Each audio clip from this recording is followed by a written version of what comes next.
ওই রাস্তার উপরে একটা সভা হচ্ছে না, জলসা না কি বলেন দিন?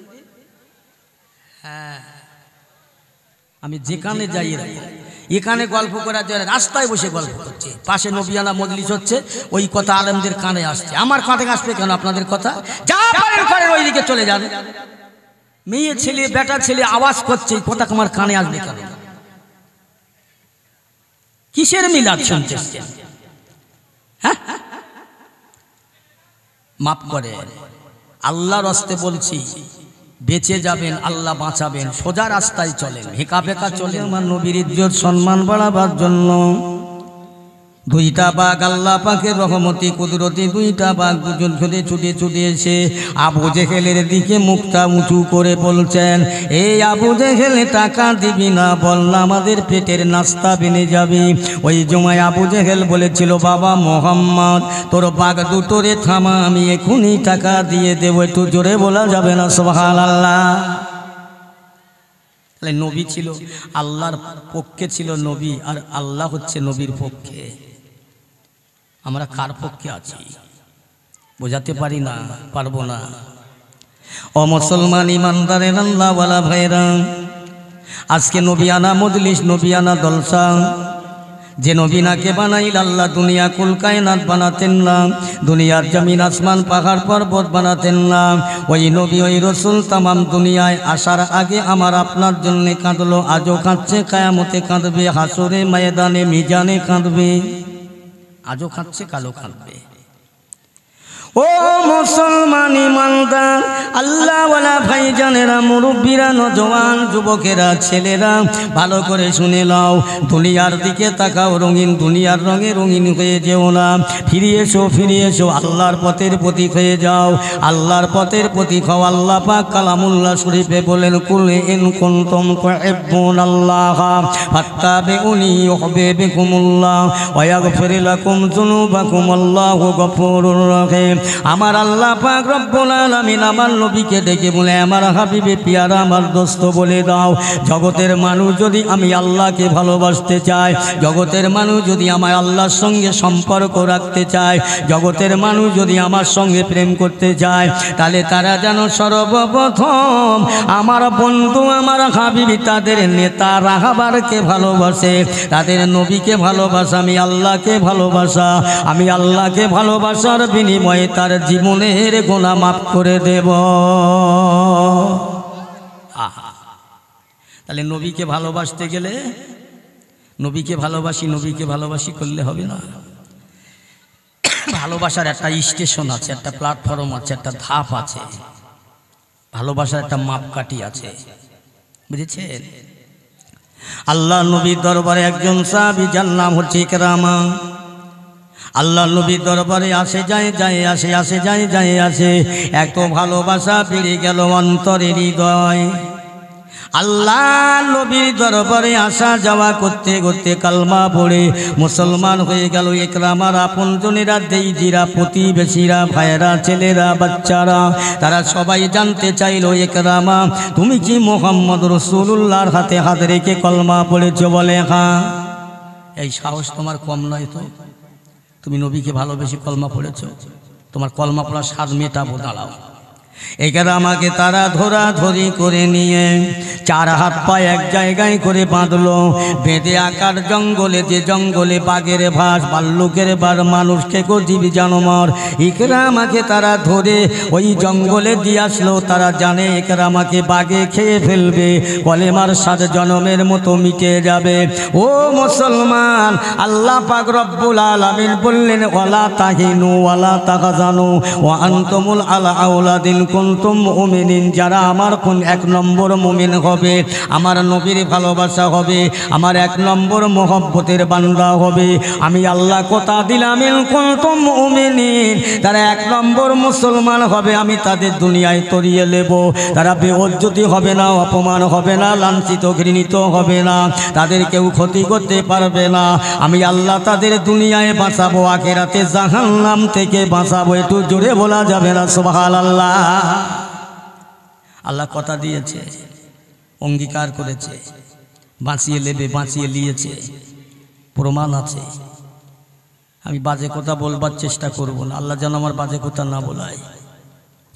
আল্লাহ পাক বললেন আমি তরিয়ে নেব যারা আমার 1 নম্বরের মুমিন হবে, চিন্তা নেই, ভাবনা নেই, কোনো ভয় নেই। আমার পেয়ারা মুসলমান, ইকরামাকে তারা ধরে আকার জঙ্গলে দিয়ে আসলো।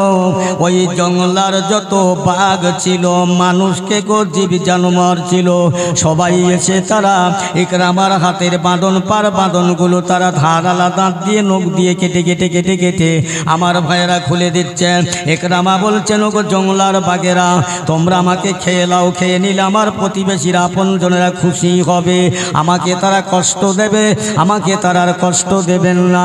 জঙ্গলার বাঘেরা কথা বলে, কেরামা তোমাকে খাওয়া তো দূরের কথা, তুমি যেমন আল্লাহ রসুলের গোলাম হয়েছ, আল্লাহ রসুলের প্রেমের মানুষ হয়েছ, তুমি যেমন আল্লাহকে মানো, নবীকে মানো, আমার আল্লাহ দুনিয়ায় আমাদের বাঘদের কাল্লা জানালো, এ জঙ্গলার বাঘেরা, আমি তোদের সৃষ্টি করেছি, আমার কথা মতো চলবি, তুমি যদি আল্লাহর কথা মানো, আমরা আল্লাহর কথা মানি। আল্লাহ পাক আমাদের বললেন, আমার ওই বান্দার ধারালা দাঁত দিয়ে তোমাদের নখ দিয়ে বাঁধনগুলো কেটে কেটে আমার নবীর প্রেমিক বান্দাকে তোমরা বাড়ি পৌঁছে দাও।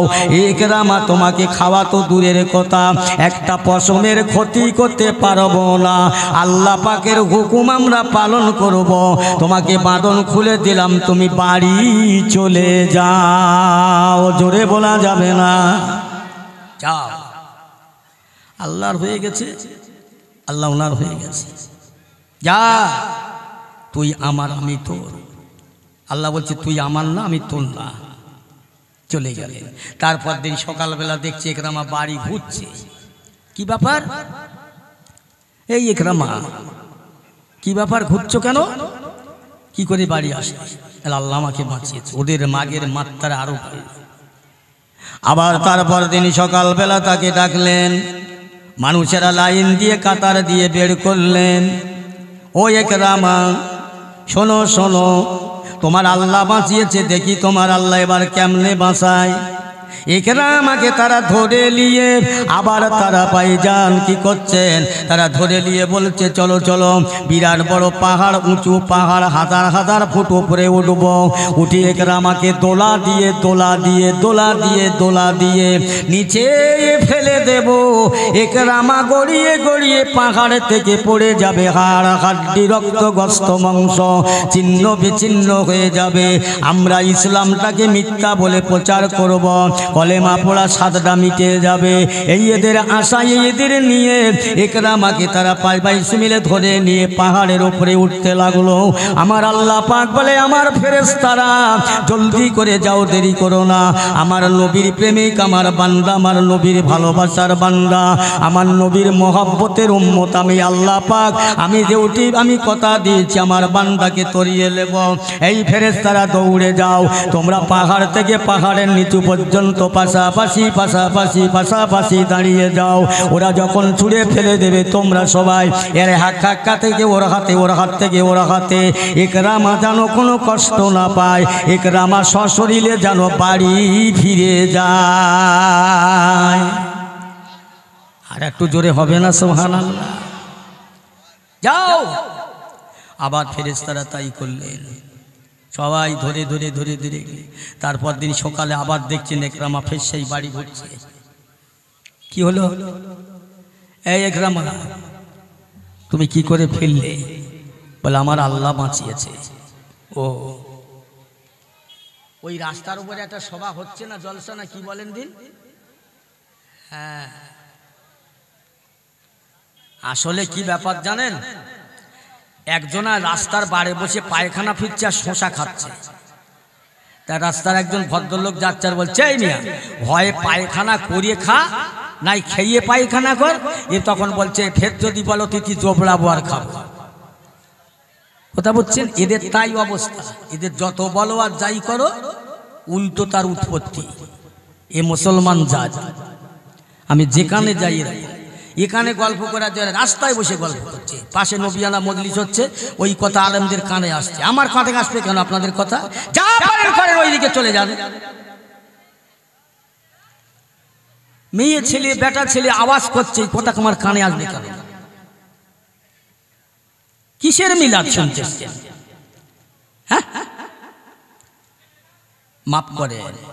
আল্লাহর হস্তে বলছি, বেঁচে যাবেন, আল্লাহ বাঁচাবেন, সোজা রাস্তায় চলেন, হেঁকা বেঁকা চলেন না, সোজা চলেন। তাহলে একরামাকে তারপর দিন ফের ধরেছে, একরামা কি ব্যাপার, কি করে ফিরলে? বলে আমার আল্লাহ বাঁচিয়েছে। ওদের আরো রাগের মাত্রা বেড়ে গেল, দেখি তোমার আল্লাহ কি করে বাঁচায়। একরামাকে তারা ধরে বস্তার মধ্যে নিয়ে চার হাত পা বেঁধে তারা চিন্তা নিল, যুক্তি করলো, মিটিং করলো যে দরিয়ার মাঝখানে 2-4 দিন ধরে যাব, লঞ্চে একদম দরিয়ার মাঝখানে ফেলে দেব, যেখান থেকে একরামার ফিরে আসার কোনো লাইন পাবে না। পানির নিচেই পড়ে, পানির দরিয়ার পানির নিচে হাঙর কুমির আছে, ওরা খেয়ে ফেলবে। আর আমরা সেই সময় মোহাম্মদের ধর্ম ইসলামটাকে মিথ্যা বলবো, যে মোহাম্মদ তোমার কিরকম ইসলাম প্রচার করছো, তোমার ধর্ম কবুল করেছে, আর সেই মানুষটাকে বাঘে খেলো, কুমুরি খেলো। এই হেদের নীতি আশা। আল্লাহ বলছে তোরা দেশ চলো না, বলো না আমি সব জানি, আমি আল্লাহ যার হয়ে গেছি, আমি আল্লাহ যার হয়ে গেছি, তার আর কোনো কেউ ক্ষতি করতে পারবে না। তারা তাই করলেন। 2-4 দিন ধরে লঞ্চ নৌকা পানির তলায় মাঝখানে গিয়ে ফেলে দিয়ে বলছে এখান থেকে একরামা আর যেতে পারবে, দাও এখানে ফেলে দিয়ে সব চলো বাড়ি চলো। ফেলে দিলেন।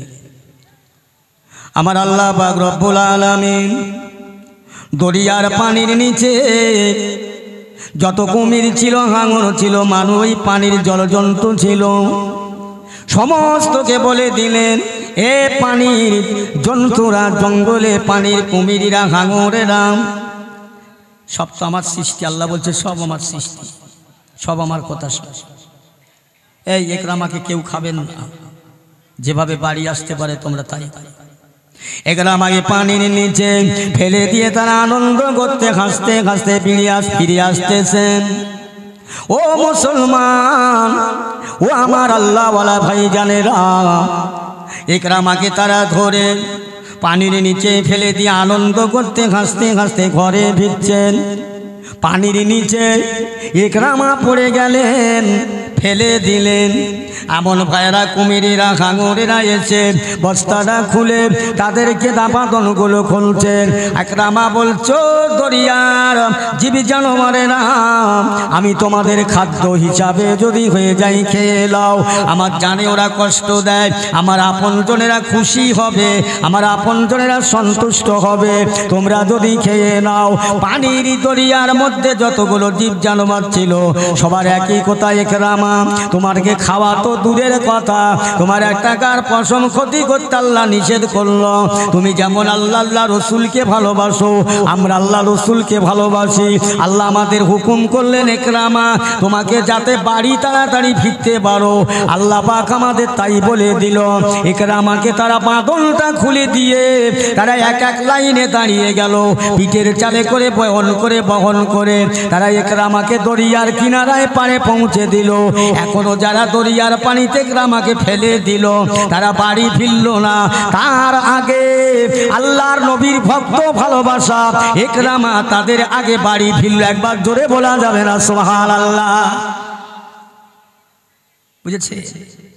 একরামাকে আবার থেকে বাড়ি, এখনো তারা ফিরিনি। তো এই যারা একরামাকে দরিয়ার পানিতে ফেলে দিল তারা তো এখনো ফিরল না।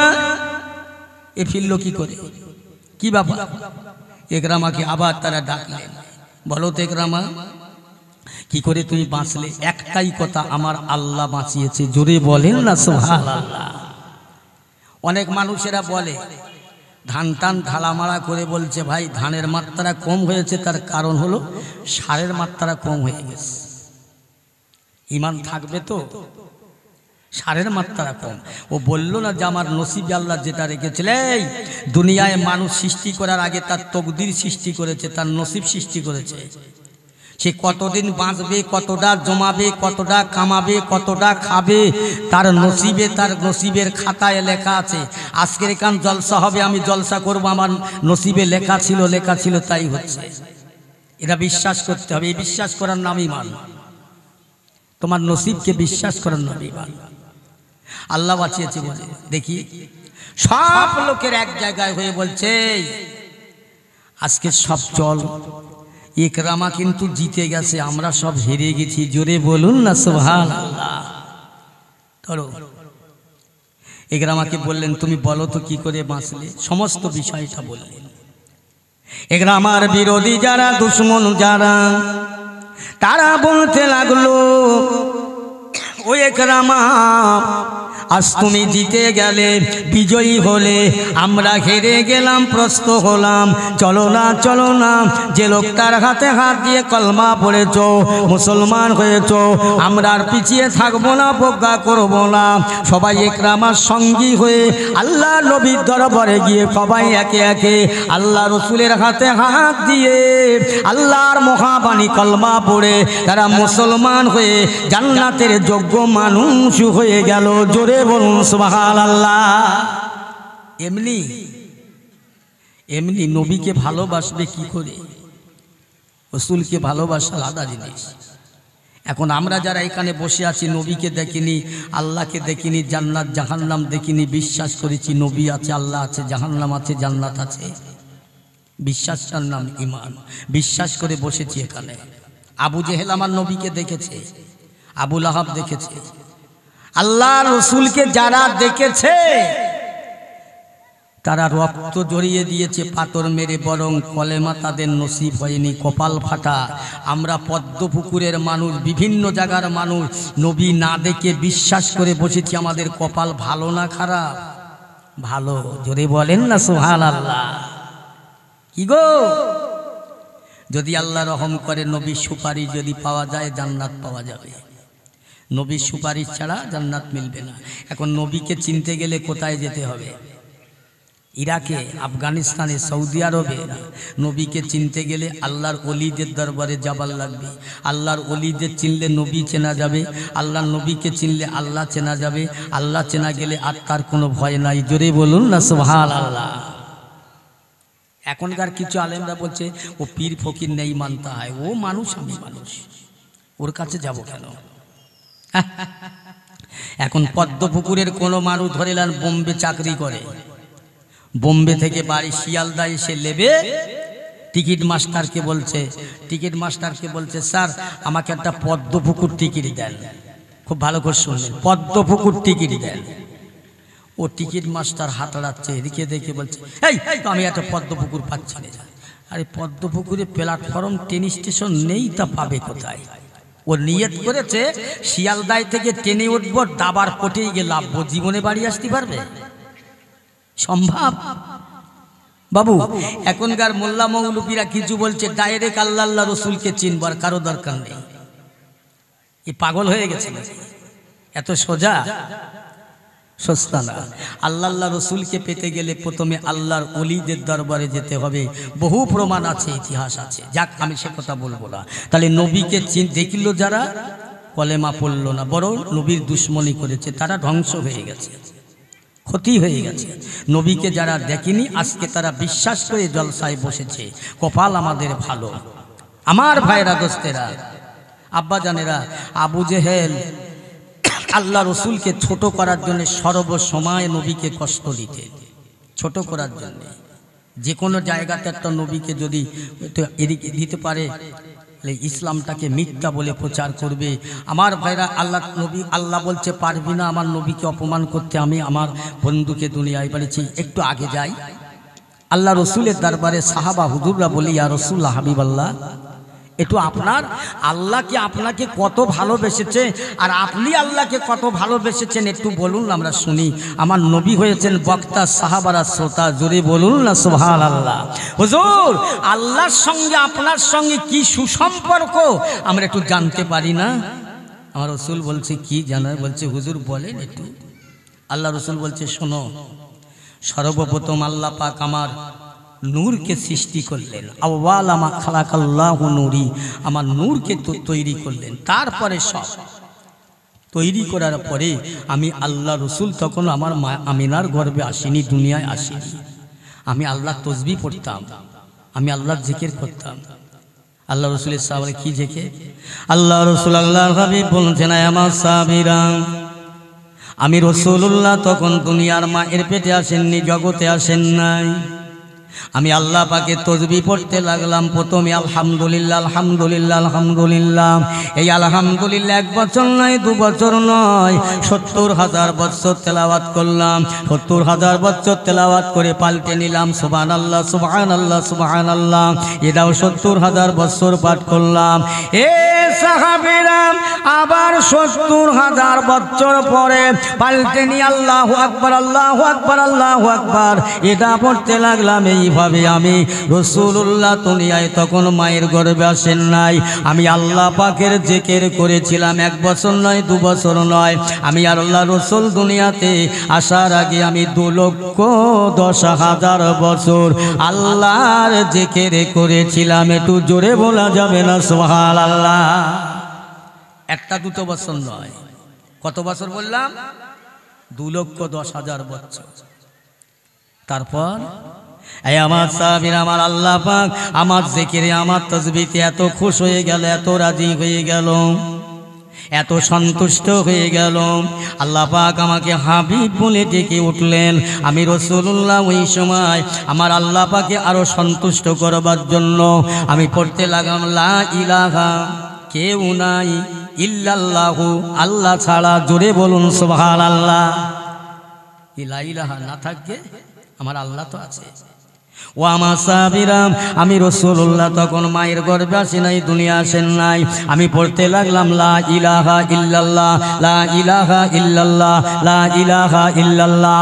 এই পড়া পড়তে লাগলাম লা ইলাহা কেউ নাই ইল্লাল্লাহু, আমার আল্লাহ ছাড়া কোনো মাবুদ নাই। আমার আল্লাহর নবী বললেন, আমি পড়তে লেগেছি লা ইলাহা ইল্লাল্লাহ, আর আমার পরে আমার আল্লাহ বলছে মুহাম্মাদুর রাসূলুল্লাহ মুহাম্মাদুর রাসূলুল্লাহ মুহাম্মাদুর রাসূলুল্লাহ। আমার আল্লাহ পাক বলছে আমার হাবিবে পিয়ারা, আপনি যেমন বলছেন লা ইলাহা ইল্লাল্লাহ, আমি আল্লাহ ছাড়া আপনার কেউ নাই, আমি আল্লাহ বলছি মুহাম্মাদুর রাসূলুল্লাহ, আপনি ছাড়া আর আমার কেউ নাই। একবার জোরে বলা যাবে না সুবহানাল্লাহ? আল্লাহু আকবার। ও মুসলমান, তাহলে আল্লাহ আল্লাহ রসুলের সঙ্গে কত ভালোবাসা। নবী দুনিয়ায় আসেননি, তখন আল্লাহকে খুশি করলো, রাজি করলো, আল্লাহ খুশি হয়ে গেল। আমার নবী সাহাবারা জিজ্ঞাসা করলেন, ইয়া রাসূলুল্লাহ হাবিবাল্লাহ, কেন আপনি এত জিকির করলেন, কেন আপনি এত তাসবিহ পড়লেন, এত জিকির করলেন? আমার নবী বলেছিলেন, সাহাবীরা রে, আমার আল্লাহ পাক আমাকে উম্মতের কান্ডারি করে দুনিয়ায় পয়দা করেছে, আমাকে নেতা করে পয়দা করেছে, রাহমাতুল লিল আলামিন করেছে, দয়াময় নবী করেছে। আমি এই জন্য পড়েছিলাম আখিরি জামানা শেষ জামানার আমার উম্মতেরা বড় গুনাহগার হবে, পাপাচার হবে, কাল কিয়ামতে গুনার বোঝা মাথায় করে নিয়ে উঠবে। আমার উম্মতের কেউ দেখার হবে না, কেউ তাদের আঘা বলবে না। ও সাহাবাগণেরা, আমি রাসূলুল্লাহ আমি যা তাসবিহ তেলাওয়াত করেছি এর বিনিময়ে যদি আল্লাহ পাক কিছু নেকি দেয়, কিছু সওয়াব দেয়, এই সব নেকিগুলো আমার সেদিন গুনাহগার উম্মতের পাল্লায় তুলে দিয়ে তাদের জাহান্নাম থেকে বাঁচাবার চেষ্টা করব। জোরে বলুন সুবহানাল্লাহ। রাস্তায় পড়ে ঘুরছো, কার আছো, কে তোমাকে দেখবে? যে দেখবে সেও ছুটা জ্বালাত পাগল হয়ে যাবে, কেউ হবে না, কেউ হবে না। আল্লাহ রসুল আল্লাহর হাবিব 1 তারিখে বাড়ি থেকে বেরিয়ে যাচ্ছেন সন্ধ্যাবেলা। আম্মাজান বলছেন, হুজুর কোথায় যাবেন? আমি মসজিদে নববী শরীফে যাব। ইয়া রাসূলুল্লাহ হাবিবাল্লাহ, আমি আয়েশার ঘরে আপনি ইবাদত করেন, জিকির করেন, তেলাওয়াত করেন, এইলেন আমার ঘরে আপনার নামাজের যায় নামাজ বিছিয়ে দিলাম। আল্লাহ রসুল তামাম রাত জিকির করলেন, নামাজ পড়লেন। আল্লাহর নবী মসজিদে নববী শরীফে ফজরের নামাজ আদায় করতে যান। আম্মাজান আয়েশা যায় নামাজের পাটিটা তুললেন, top top top top top top করে পানি পড়ে। আল্লাহ রাসূল ঘরে আসার পরে, ইয়া রাসূলুল্লাহ ইয়া হাবিবাল্লাহ, আপনি যে যায় নামাজে নামাজ পড়েছেন, ওই নামাজের পাটিটা এত ভিজে কেন? আসমানের বৃষ্টি হলো না, ঘর তো ভাঙা ছিল না। ইয়া রাসূলুল্লাহ এত ভিজে কেন? মনে হয় এখনই যেন পানি থেকে ভিজিয়ে নিয়ে আসলাম। আমার নবী বলছেন, আয়েশা এই নামাজের পাটিটা ভিজে কেন? আবার জানতেছে আমার কি কাঁদাতে চাও? ইয়া রাসূলুল্লাহ আমি আয়েশাকে মাফ করবেন, ক্ষমা করবেন। আয়েশা, আমি আমার উম্মতে মুহাম্মাদের জন্য তামাম রাতটা কেঁদেছি। আমার নামাজের পাটিটা দুনিয়ার পানিতে ভিজিনি, খালের পানিতে, বিলের পানিতে, পুকুরের পানিতে, দরিয়ার পানিতে ভিজিনি, আসমানের পানিতে ভিজে না। ও আয়েশা, আমার নামাজের মশাল্লাটা আমি রাসূলুল্লাহর চোখের পানিতে ভিজেছে, কারণ আমার উম্মতেরা বড় গুনাহগার হবে, তাদের মাপের জন্য কাঁদলাম, এত কান্না কাঁদলাম। আমার নামাজের মশাল্লা ভিজে গেল, কিন্তু আমার উম্মতের নাজাতের ফয়সালা এখনো হলো না। আহা, কে কাঁদবে? কে আছে আপনজন? কেউ হবে না। আল্লাহ আল্লাহ রসুল ছাড়া ভালোবাসে। মরে যাব, মরে যেতে হবে, কবরে যাব, কবর হবে। সেই নবীর প্রেমের পাগল যারা দুনিয়ায়, তারা হাসিনি, ইয়াতকি ঠাট্টা করলেন না। আল্লাহ রসুলকে তারা চিনে, আল্লাহ রসুলের মায়া করে, মহব্বত করে তারা দুনিয়া থেকে বিদায় হয়ে গেল। হায় হায়, আল্লাহ রসুল আল্লাহর হাবিব, গায়ার নবী, দিন দুনিয়ার বাদশাহ হাবিবুল্লাহ, 1 তারিখ এক জায়গায় উম্মতের কথা মনে করে আমার ভাইয়েরা মক্কার মরুভূমি নাদার সেজদায় পড়ে কাঁদতে লাগলেন। কিছু আবু জেহেলের চেলা চাওয়ানদারা এসে বললেন, ও বাদশাহ যা বানাম, আপনার ভাইপো মোহাম্মদ সেই বাগান ধরি এমন করে মাঠের ময়দানে, যেখানে গাছ নাই, পালা নাই, জনমানব শূন্য পাহাড় আর পাহাড়, ওই পাহাড়ের নিকটে বসে আপনার ভাতিজা মোহাম্মদ আজ সেজদায় মাথা রেখে কাঁদছে আর বলছি, ইয়া হাবলি উম্মতি, ইয়া হাবলি উম্মতি, ইয়া গুনাহগার উম্মতি। এই সময় আবু জেহেল বলছে, আমার সেনা সৈন্যরা দেরি করো না, দৌড়ে যাও, দৌড়ে যাও, ছুটে ছুটে যাও, দৌড়ে দৌড়ে যাও, ওই যে উটের নোংরা পচা নাড়ি ভুঁড়ি আছে, ওইগুলো টলি করে তাড়াতাড়ি করে নিয়ে আমার ভাতিজা মোহাম্মদের শরীরে চাপা দাও, ওর মধ্যে পড়ে মারা যাবে, ইসলাম শেষ হয়ে যাবে। আমার আল্লাহ বলে, হয় না, হতে পারে না। তাই করলে বেঈমানেরা আমার নবীকে তারা চিনল না, আমার রসুলকে তারা জানলো না। তারা আবু জেহেলের যুক্তি মতো, কৌশল মতো তারা ওই নোংরা জিনিসগুলো নিয়ে আমার রসুল পাকের দেহ মোবারকে চাপা দেয়, নূরের চেহারায় চাপা দেয়। যে নবীর চেহারা দিয়ে ঘামবার হলে মেশকাম্বারের মতো ঘাম বাড়তে, ঘামের বারবার হয়, যে নবীর গায়ে মাছি বসে না, মশা বসে না, সাপ বিচেতে কাটে না, যে নবীর ছায়া জমিনে পড়ে না। ও মুসলমান ইমানদার, আল্লাহ নবীর শরীরে তারা চাপা দিয়ে হাসতে হাসতে করে ফেললেন। আমার আম্মা জানাই ফাতেমা রাদিয়াল্লাহু তাআলা আনহা, কেউ বলেছে তখন 9 বছর বয়স, কেউ বলেছে 7 বছর বয়স, আব্বাজানকে খুঁজে না পেয়ে আমার ভাইরা বেরিয়ে পড়ে আব্বাজান, আব্বাজান, আব্বাজান, আব্বাজান করে কাঁদতে লাগলেন। দেখতে পেলে, শুনতে পান, ওই নোংরা নারী ভুঁড়ির ভিতরে থেকে আমার নবীর গলার আওয়াজ আসছে।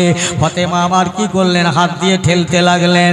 এই তো আমার আব্বাজানের কণ্ঠস্বর, ঠেলে ঠেলে ঠেলে ঠেলে সরাতে পারলেন না। ফাতেমা আল্লাহর দরবারে হাত তুলে মোনাজাত করবে, আল্লাহ পাক, আজ আপনার বন্ধুকে যারা কষ্ট দেয়, আপনার হাবিবকে যারা কষ্ট দেয়, আল্লাহ আপনি তাদের গজব দেন। আমার নবী, আমার রাসূলুল্লাহ কুদরতি ক্ষমতায় বেরিয়েছে, বলছে, ফাতেমা হাত নামাও, হাত নামাও, এই দোয়া করো না মা, ওরা আমাকে চিনতে পারেনি, বুঝতে পারেনি, এরা আমাকে জব কষ্ট দিয়েছে মা, তুমি যদি বদদোয়া করো আল্লাহর আযাব পড়ে যাবে, ধ্বংস হয়ে যাবে, আসমানি বালা এসে যাবে, এরা বাঁচবে না। ও ফাতেমা, বরং এসো, আমি রাসূলুল্লাহ, তুমি আমার বেটি ফাতেমা দোয়া করি, আল্লাহ যেন ওদের হেদায়েত দেয়, ইসলামকে যেন চিনতে পারে। ফাতেমা যদি দোয়া করো, শেষ হয়ে গেলে আমি আল্লাহর পাক দিন ইসলাম কোথায় প্রচার করব মা। দয়ার নবী দোয়া করলেন, আল্লাহ রসুল দোয়া চাইলেন, তবু কারোর প্রতিশোধ নিল না। একটু জোরে বলা যাবে না সুবহানাল্লাহ? আমরা প্রতিশোধ নিই, আমার নবী প্রতিশোধ লওয়া নবী নয়। এসো, ওরা চিনতে পারেনি, ওরা আমাকে চিনিনি, দোয়া করি, দোয়া করছি, আল্লাহ যেন ওদের হেদায়েত দেয়, ওরা যেন ইসলামকে চিনতে পারে, তবে তো। আর আজকের নবিয়ানা মজলিস, ইসলামিক মজলিস দিয়ে এই মুসলমানের ঘরের ছেলেরা বাজার করছে, বাজার। বড় দুঃখ লাগে, শুধু এখানে নয়, সব জায়গায় একই হাল, একটা রেওয়াজ হয়ে গেছে। আরে জলসা হচ্ছে, হাজার হাজার টাকা খরচা করে মাওলানারা পকেট ভারী করে চলে যাচ্ছে, প্যান্ডেলওয়ালা জেনারেটারওয়ালা চলে যাচ্ছে, খাবার ব্যাপারী জিলুপিওয়ালা ওরা বেচা কেনা করে নিয়ে চলে যাচ্ছে। জলসা কমিটির লোক কি হবে, গ্রামের লোক কি হবে, ওদের যা ছিল তাই, ওরা যা ছিল তাই। কি লাভ হলো? আমার ভাইয়ের আব্বা জানেরাম, আমি আপনাদের বোঝাতে পারবো না, ওয়াজ শুনে সন্তুষ্ট করতে পারবো না। তবে দুটো কথা বলে যাই। একটা কথা হচ্ছে, আপনি আমি সবাই একটাই কথা মানব, দুটো জিনিস সাথে করে নিয়ে কবরে যাবার নিয়ত করব। দুটোর একটা হলো ঈমান আর একটা হলো আমল।